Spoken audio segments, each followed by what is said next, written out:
Para warsa kami silakan.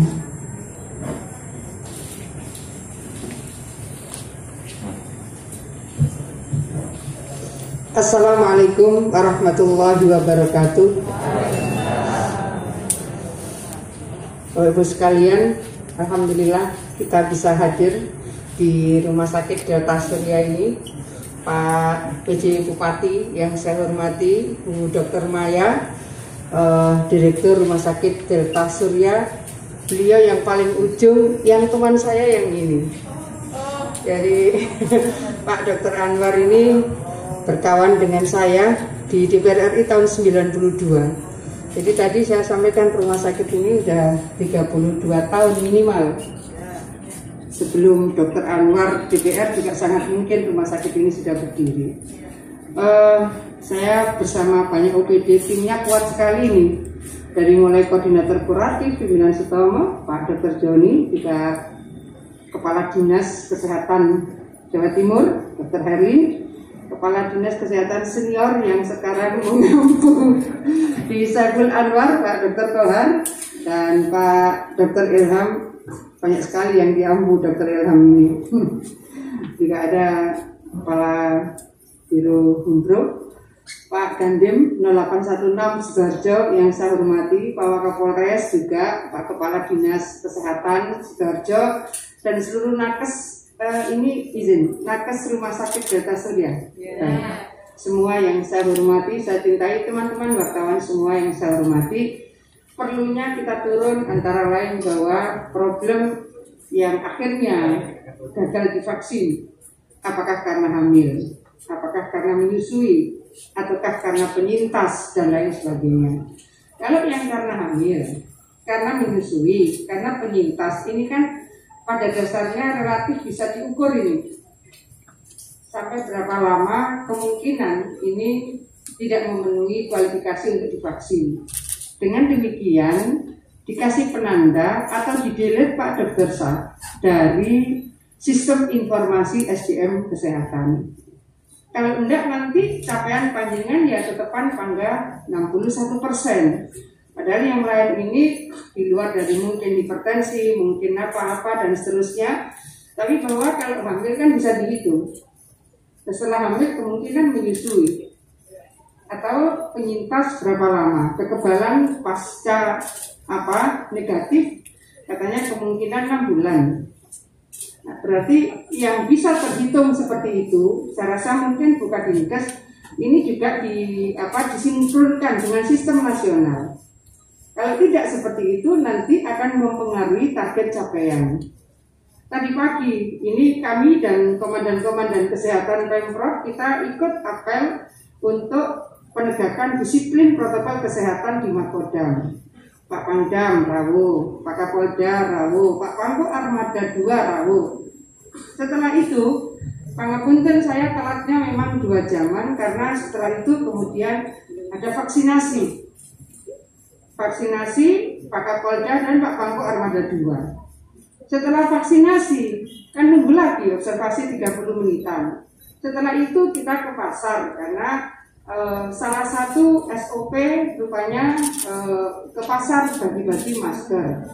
Maka kemudian saya tadi sampaikan, mohon maaf kalau telatnya ini bisa 2 jaman. Nah, pada posisi pelaksanaan vaksinasi ini, hari ini kan harus bersamaan ini, Pak PJ Bupati. Ada PPKM yang juga harus dikawal pengetatan pembatasan kegiatan masyarakat.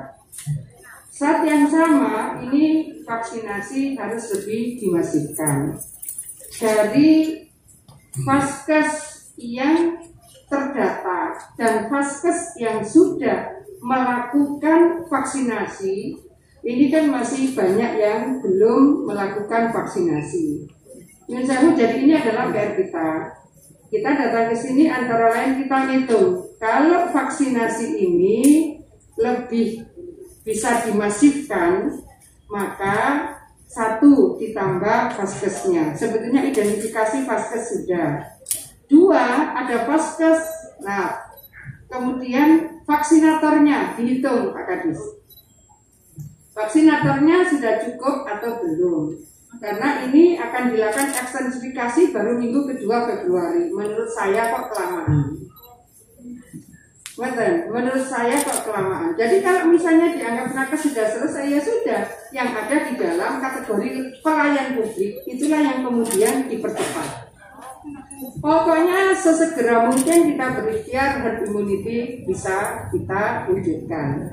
Nah, pada posisi seperti ini, saya minta tolong nanti dihitung. Jadi kalau total vaskes yang sebetulnya siap sekian. Siap itu artinya bahwa di situ ada storage, gitu ya. Di situ ada vaksinator. Nah, kalau belum, ini kapan kemudian penyiapan vaksinatornya dan berapa jumlah yang dibutuhkan? Kalau misalnya bisa minggu 7 hari lagi misalnya, 7 hari lagi bisa siap ditambah lebih signifikan, tentu akan lebih bagus.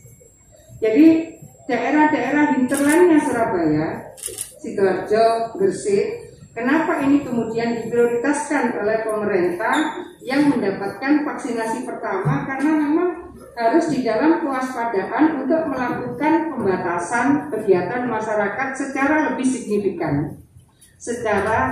signifikan. Oleh karena itu, apakah yang ada di dalam sistem informasi SDM kesehatan ataukah tiket yang harus dilakukan proses adjustment. Nah, bagaimana kemudian kenali? Saya lihat para dokter-dokter yang di Pemprov ini terus menerima telepon dari para vaksinator yang harus berkonsultasi. Mana ini tekanan darahnya 150 per berapa, bagaimana dan seterusnya. Saya mengetahui mereka harus menjawab satu persatu, dan itu memang hal yang pertama kali dilakukan seperti sekarang, ya wajar-wajar saja karena ada kualifikasi seseorang yang memang boleh divaksin dan yang seyogianya tidak dilakukan vaksinasi.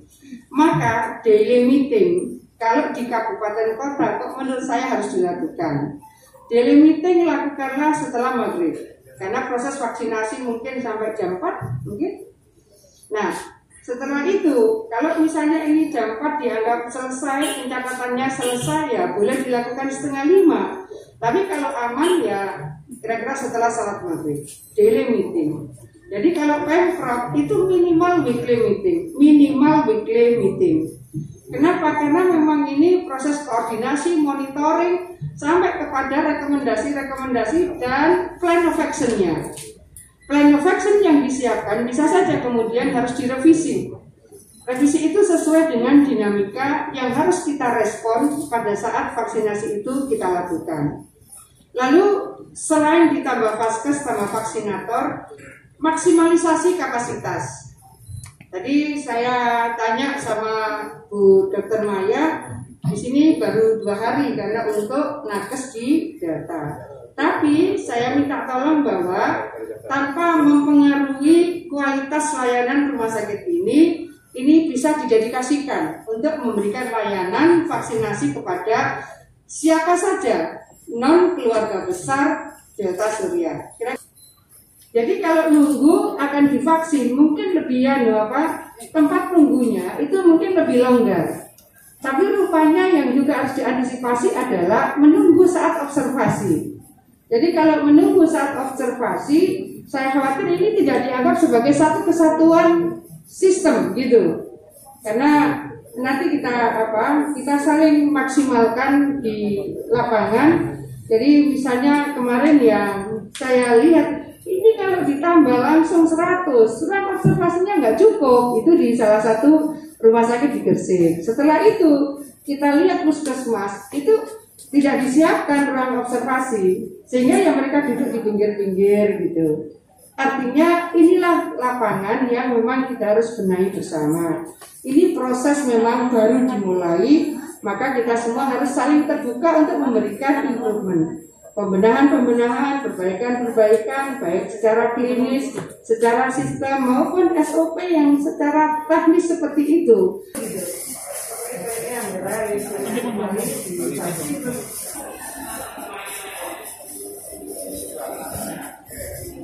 Itu tadi paparan dari Ibu Gubernur Jawa Timur saat mendatangi rumah sakit Delta Sidoarjo.